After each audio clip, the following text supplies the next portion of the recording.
Je remercie tout d'abord Michel pour son invitation. C'est un vrai plaisir de pouvoir participer et puis surtout de rencontrer toutes ces personnes éminentes avec qui nous allons pouvoir décloisonner, comme c'est un mot qui est cher à Tatiana, j'entendais ça tout à l'heure, à moi aussi. Donc on va s'entendre. Je vais venir ici en complément, voire en contrepoint, à l'intervention de José de Lucía, puisque je vais vous présenter le système scolaire français, donc propre à la France, avec ses qualités et ses défauts. Et ce que je vais tenter de faire avec vous, c'est de vous montrer comment ça fonctionne sur le papier, donc ce qu'on voit officiellement, et puis comme je suis beaucoup sur le terrain aussi, ce qui se passe dans la réalité. Donc il y a des choses qui sont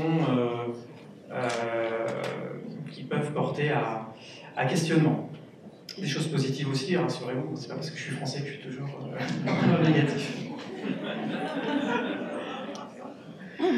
Alors tout d'abord, l'enseignement de la musique, l'éducation musicale à l'école primaire, je me suis permis de mettre en dessous, plutôt pour les enfants donc de 7 à 11 ans, puisque en fonction des continents, etc., on ne sait jamais de quoi on parle. Des fois, quand je parle de collège, forcément, un collègue outre-Atlantique, pour lui, c'est... Bon, bref, donc je me suis permis de mettre un âge, c'est plus parlant pour tout le monde.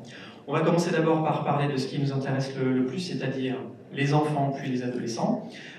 Ensuite, je vous expliquerai comment on forme nos enseignants. Et puis dans un troisième temps, très court, mais rassurez-vous, mon intervention ne durera qu'un quart d'heure en tout, je vous présenterai un petit peu le contexte académique. Alors tout d'abord, à l'école primaire, je ne vous parle pas de l'école maternelle, puisque je vais axer ma présentation plutôt sur tout ce qui va concerner 95% de nos élèves. Alors, bien sûr, on pourra trouver des interventions tout à fait pertinentes, etc., en maternelle. On pourra trouver des interventions tout à fait pertinentes dans des classes particulières, des classes horaires aménagées, musique, dans les conservatoires, etc.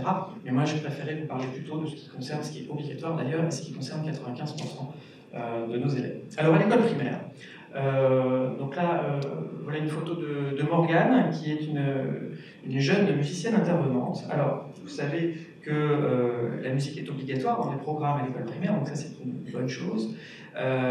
Nos instituteurs, institutrices, enfin professeurs des écoles, moi j'aimais beaucoup le terme instituteur, institutrice, mais professeurs des écoles donc, sont hautement qualifiés, mais on leur demande de tout faire en fait, d'être professionnel dans tout. Et il faudrait qu'ils soient musiciens, metteurs en scène, historiens, mathématiciens, bref. Donc, ce qui se passe, c'est que dans leur formation, eh bien, ils ont quelques heures d'enseignement de la musique. Mais vous imaginez, alors, par exemple, à l'université de Tours, 12 heures dans la formation des maîtres sur 2 ans de musique pour quelqu'un qui n'est pas du tout musicien à la base. Vous imaginez bien que conduire une chorale en classe, ça va être un petit peu compliqué, malgré tous les efforts qu'ils vont pouvoir entreprendre, les pauvres. Il peut y en avoir d'autres. J'ai discuté avec une collègue tout à l'heure, par exemple, à Aix-Marseille, Cocorico, ici, il y en a beaucoup plus. Je crois que ça va être 24 ou 40 heures, je ne sais plus, j'ai oublié, c'est beaucoup mieux. Mais bon, à l'échelle de toute une vie d'enseignant, c'est vraiment rien, surtout pour la musique qui demande un apprentissage très très long sur le long terme. Donc dans les faits, eh bien, les enseignants qui sont déjà musiciens, tant mieux, ils vont pouvoir intégrer cette pratique quotidiennement à leurs élèves. C'est dans les programmes, c'est obligatoire, on regroupe tous les arts.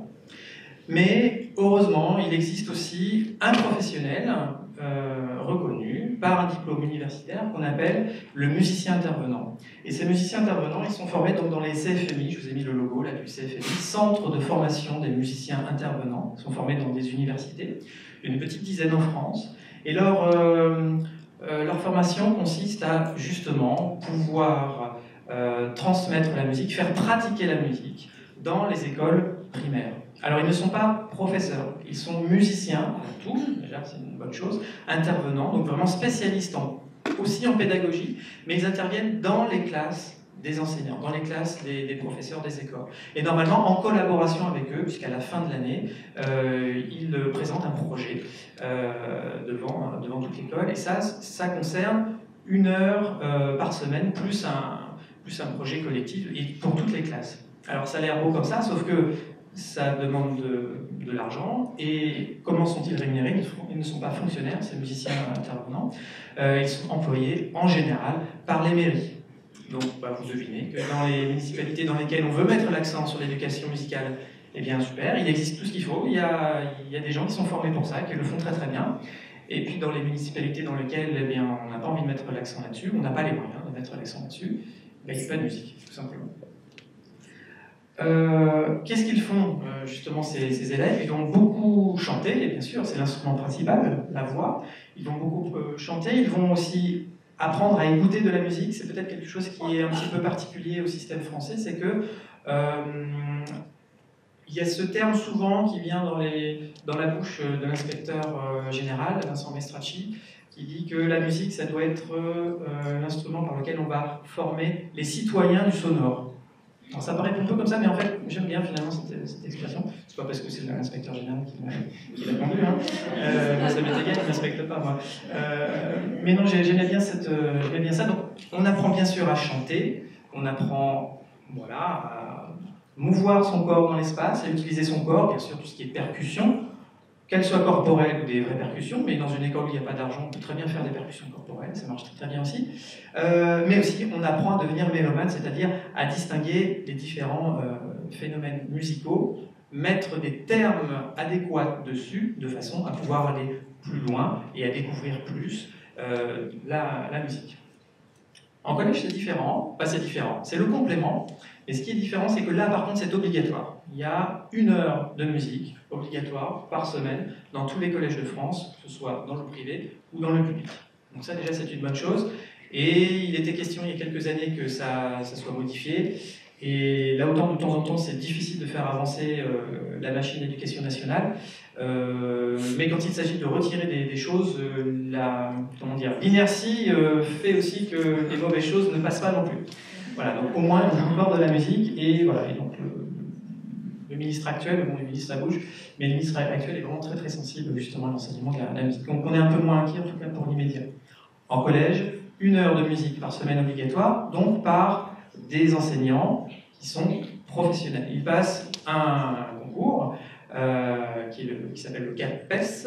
On est dans l'enseignement privé, ça s'appelle le CAFEP, mais c'est exactement le même concours dans l'enseignement privé. Je vous ai dit privé juste avant, c'est un lapsus, je voulais vous dire public, pardon, donc je répète, CAPES pour le public et CAFEP pour le privé. C'est pas très important pour la suite du discours. Je vous ai, c'est une photo très récente qui date d'il y a 2 semaines. Je suis allé visiter, donc elle s'appelle Marie, la jeune collègue. Elle n'est pas encore titulaire, elle sera titulaire en septembre prochain. Elle vient de réussir ses examens. J'ai choisi volontairement cette photo puisque c'est un petit peu une classe à l'ancienne ici. On n'avait pas trop le choix. Il faut s'adapter aux classes dans lesquelles on a un tuteur. Et quand je dis à l'ancienne, c'est pas que ça se passe pas bien, ils font vraiment très très bien la musique, c'est juste qu'il y a des tables et des chaises. Et ça commence à devenir, heureusement, ça commence à devenir très très rare, en tout cas en éducation musicale, d'avoir des tables. Pourquoi? Parce qu'en éducation musicale, qu'est-ce qu'on veut? Qu'est-ce qui est préconisé dans les programmes, qui sont très vastes, très ouverts à la fois, très précis, mais ouverts? Eh bien, c'est la pratique avant tout, et ça c'est bien. Si vous avez vécu l'âge d'or, entre guillemets, de la flûte à bec, mais pas de la belle flûte à bec, pas de la flûte à bec baroque en bois, la flûte à bec qu'on achète au rayon Maped, enfin au rayon gomme. Donc cet âge d'or-là a disparu. Ah pardon, il y avait des amateurs de flûte en classique. Non mais j'ai beaucoup de respect pour la flûte à bec. Ma femme est elle-même flûtiste, donc elle est concertiste, mais de flûte à bec vraiment historique. Donc cet âge-là est terminé, donc on ne pratique plus la flûte à bec. En revanche, on met énormément l'accent sur le chant et sur le corps. La voix, le corps, l'espace, c'est vraiment quelque chose qui est primordial. D'ailleurs, dans les concours du CAPES et du CAFEP, tous les enseignants à l'oral qui ne maîtrisent pas du tout bien leur voix, c'est pas juste savoir chanter dans la douche, hein, c'est vraiment maîtriser sa voix et puis être capable aussi d'enseigner, à respirer, avoir une posture, etc. Tout cela, bien sûr, heureusement, ils sont éjectés, on ne les retrouve pas devant nos enfants, normalement. Le principe, c'est que dans 1 heure par semaine, donc obligatoire, on a aussi, optionnel, la chorale. Donc là, le ministre actuel a mis l'accent dessus. Ce n'était pas une nouveauté, hein. Il se passe des choses absolument extraordinaires dans énormément de collèges en France, dans le public et dans le privé. Et la personne qui dirige justement ces chorales, en général, quand ils sont motivés, deviennent vraiment, enfin leur classe, leurs élèves en tout cas, deviennent la vitrine de l'établissement. Je ne compte pas le nombre de spectacles de fin d'année dans lesquels les parents, à la fin, vont voir le prof ou la prof de musique. En fait, on dit éducation musicale, mais on va dire musique, je trouve ça plus sympa. Vont la voir, en fait, ah oui, en fait, j'ai compris pourquoi il y avait de la musique au collège. Ça commence lentement, mais ça commence quand même. Il y a une lame de fond en ce moment, j'ai l'impression. Cette prise de conscience de la part des parents. En fait, c'est pas ce qui bouge le plus vite non plus. On dit les sont sérieux, les parents, des fois, ils sont là. Mais ça commence lentement et sûrement, cette prise de conscience justement de l'importance de la musique. Si vous avez déjà vécu, je pense beaucoup parmi vous, comment dire, l'adrénaline qu'il y a avec commune, l'énergie commune, le stress positif, l'envie de donner collective juste avant que le rideau se lève en fait. On est avec les gamins, enfin, moi j'en ai encore des frissons quand je voilà. Si vous avez vécu ça une seule fois, je pense que de toute façon vous êtes convaincu pour toute votre vie, et puis vous allez pouvoir convaincre votre élu préféré de mettre un petit peu d'argent dans différents projets. Alors, pour le collège, donc les enfants et adolescents, c'est vraiment un âge particulier où on n'a pas du tout les mêmes personnes en face de nous quand ils sont en 6e ou 5, voire 4e, voilà, c'est plus du tout la même chose, c'est plus la même pédagogie, c'est plus la même musique, c'est plus la même façon d'apprendre la musique, c'est plus les mêmes stratagèmes, c'est plus les mêmes trucs et astuces qu'on va utiliser pour transmettre tout ça. Donc le collège, c'est 1 heure par semaine obligatoire pour tous les enfants de France. Pour le lycée, ça se gâte un peu, mais il existe quand même des options. Donc ça peut être optionnel. Il y a des options dites lourdes et des options dites légères. Juste avec les termes, vous avez compris que quand c'est léger, il n'y a pas beaucoup d'heures, et quand c'est lourd, il y a beaucoup plus d'heures. Ce qui se passe dans les faits, c'est que comme dans l'esprit des parents, c'était mon cas aussi, enfin c'était mes parents, moi, les bons élèves doivent faire des études scientifiques. Je ne dis pas que c'est ça qu'il faut faire, je dis que dans l'esprit de beaucoup de personnes, c'est ça, parfois même des conseillers d'orientation. Eh bien, finalement, les bons musiciens ne vont pas prendre ces options-là. Ils vont souvent plutôt prendre des options légères s'ils ont envie, parce qu'ils vont se retrouver plutôt dans des parcours dans lesquels l'option lourde va être réservée plutôt pour des matières qui, soi-disant, leur serviraient beaucoup plus vite dans leur carrière future. J'ai quelques doutes, mais c'est personnel, c'est un avis personnel, c'est pas un avis de professionnel. L'intitulé du poste de ces personnes-là qui enseignent, ce sont des professeurs d'éducation musicale et chant choral. Et chant choral. Et chant choral. Je le répète à dessein, parce qu'on a tendance à penser que justement ce qui se passe en musique dans les établissements, c'est ce qui se passe dans la salle de cours, bien sûr, il se passe beaucoup de choses absolument extraordinaires, mais il y a aussi beaucoup de choses qui se passent en dehors. Et donc, les professeurs d'éducation musicale et chant choral sont des professionnels qui sont formés pour enseigner la musique aux enfants et adolescents, donc de 11 à 18 ans. On passe le CAPES pour enseigner soit en collège, soit en lycée. Vous l'aurez compris, comme c'est optionnel, en tout cas pour la musique, en lycée, il y a beaucoup moins de professeurs en lycée qu'en collège. Alors cette formation, on va y venir juste après. C'est une formation qui est sur 5 ans, c'est une formation universitaire. La plupart du temps, le parcours, la voie royale, on va dire, c'est de faire une licence, donc 3 années d'études supérieures, alors non pas de musicologie, comme j'ai vu du coup tout à l'heure, ce qui est le cas pour l'Espagne. José nous indiquait à juste titre ça. En France, ça a été musicologie, mais maintenant ça s'appelle musique et musicologie. Et le changement est minime, mais a vraiment une grande importance. Puisque dans cette formation-là, je vais vous montrer brièvement tout à l'heure, sinon je risque de dépasser un petit peu mon temps, on axe sur la pratique musicale énormément, sur la théorie musicale bien sûr, l'histoire de la musique bien sûr, la pédagogie aussi. Mais ne crions pas victoire quand même, parce que la pédagogie, la plupart du temps, on ne va en parler qu'à partir du master, c'est-à-dire à partir de la 4e année. Dans les cas généraux, donc ce que je vous disais, la plupart du temps on passe donc une licence de musique et musicologie. Et ce qui se passe, c'est que finalement ceux qui vont réussir, je le vois dans mon université, mais je le vois aussi dans d'autres universités, c'est ce qui n'est pas marqué dans sur les feuilles. Normalement, on pourrait se dire, bah, c'est bon, on a un certain nombre d'étudiants qui réussissent très très bien après à devenir enseignants parce qu'on les forme très bien à être musiciens. En fait, non, pas du tout. Ceux qui sont vraiment très bons musiciens, qui deviennent les meilleurs, c'est ceux qui font ce parcours de licence, dont on est tous fiers dans toutes les universités de France, et pour une fois on a raison, c'est bien, mais aussi qui se forment en parallèle dans les conservatoires.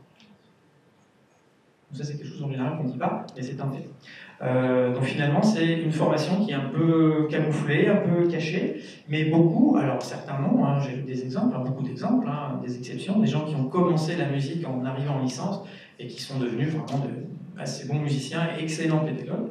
Mais en tout cas, ceux qui ont le moins de difficultés, en tout cas pour le concours, ça ne veut pas dire qu'ils n'ont pas de difficultés après, c'est surtout ceux qui ont réussi à faire un double cursus.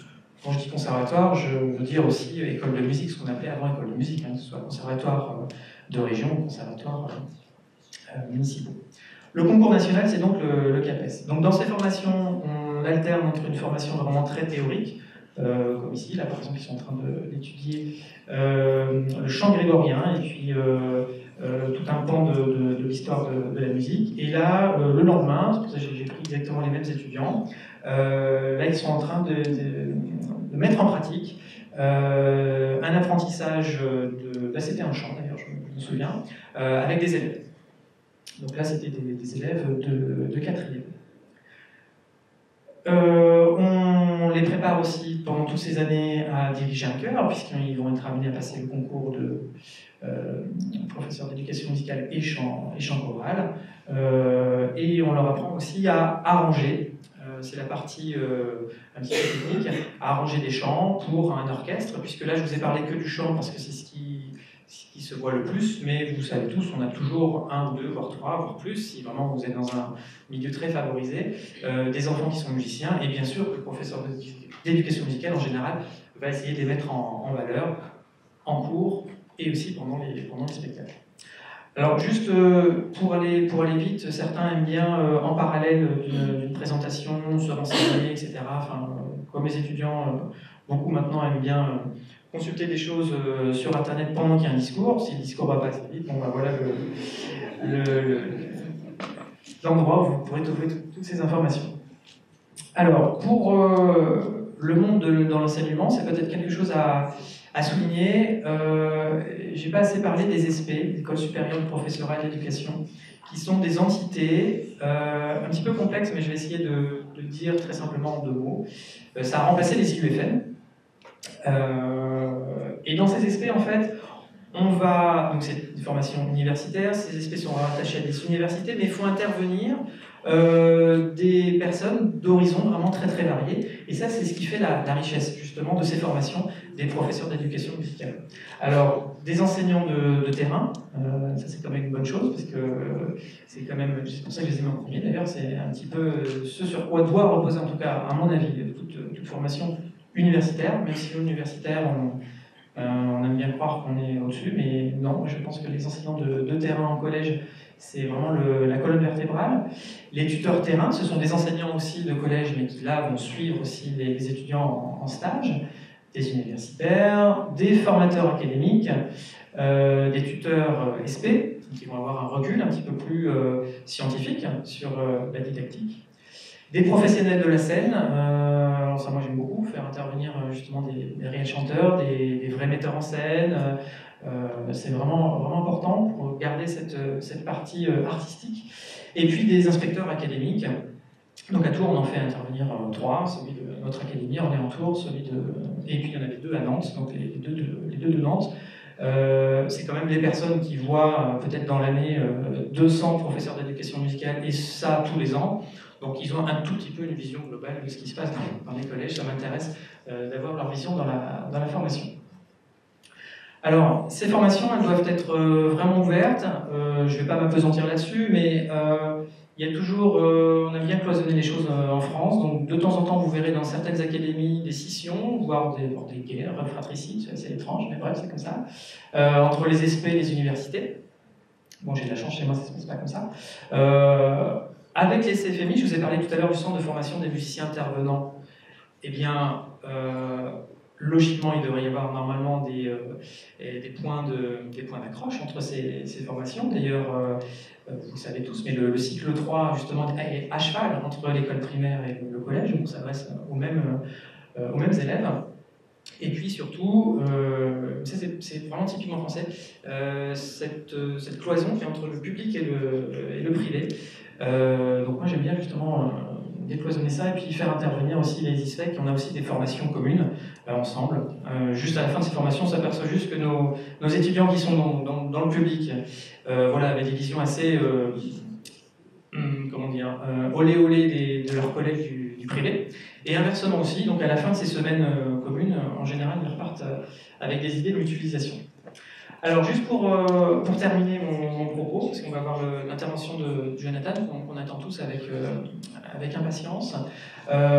Voilà les quatre piliers. J'ai rajouté ça vite fait, juste en écoutant tout à l'heure l'intervention de Procès, qui montrait justement, je trouvais ça très intéressant, le pourcentage qu'il y avait entre la partie, on va dire, musicologie pure, qui est intéressante en soi, mais bon, voilà, la partie didactique et la partie de musicien.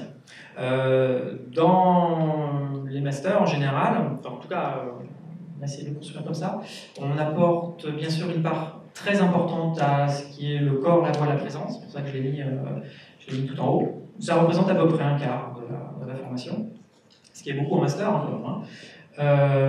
La culture musicale et artistique, c'est pas juste de la culture pour de la culture, c'est la culture musicale avec un recul sur les compétences que nous allons pouvoir travailler avec des élèves, justement. Le Requiem de Mozart, bah tiens, en classe de 6e, ça va nous servir à leur faire percevoir telle chose, telle chose, telle chose. Une chanson particulière des Beatles, en 3e, on va rebondir là-dessus, sur le Requiem de Mozart, mais bon, bref, c'est la culture musicale et artistique. Qui doit aller, ça c'est dans les programmes d'éducation musicale, et c'est une bonne chose, qui doit brasser absolument toutes les musiques, donc toutes les musiques dites savantes, du Moyen-Âge jusqu'à aujourd'hui, donc occidentales, toutes les musiques du monde, et heureusement toutes les musiques contemporaines aussi savantes, mais aussi toutes les musiques contemporaines dites musique actuelle. Le terme est impropre, mais vous comprenez ce que je veux dire. Bref, tout ce qui passe à la radio. Le métier d'enseignant, ça c'est une partie qui est importante aussi dans les SP. Je ne sais pas si c'est caractéristique à la France, je n'ai aucune idée, mais dans ces masters, là je vous parlais pour l'instant que des futurs professeurs d'éducation musicale, ils sont réunis une fois par semaine avec les futurs professeurs d'histoire, de lettres, de PS, en vrai, vous avez compris, toutes les matières de collège, pour avoir des cours à l'ESP sur ce qu'est le métier d'enseignant. On va parler de beaucoup de thèmes transversaux. Et puis le quatrième volet, bien sûr, ça va être vraiment enseigner l'éducation musicale, ça regroupe tout ce qui est stage. Alors on n'est pas aussi avancé, je pense qu'en outre-Atlantique. Première année, pour passer le concours, ils ont 2 fois 2 semaines de stage dans un établissement. Et par contre, une fois qu'ils ont le concours, je vous ai fait un petit schéma, vous n'êtes pas obligé de lire les intitulés des UE, ça n'a aucun intérêt, mais on voit qu'on est en master, ils ont leur licence, là on est en première année de master, semestre 1, semestre 2. En fait, ce serait semestre 7, semestre 8 finalement. À la fin, ils ont le concours. En deuxième année, voilà, semestre 9, semestre 10, deuxième année de master, cette fois-ci, ils sont fonctionnaires stagiaires, c'est-à-dire qu'ils sont à mi-temps dans un établissement.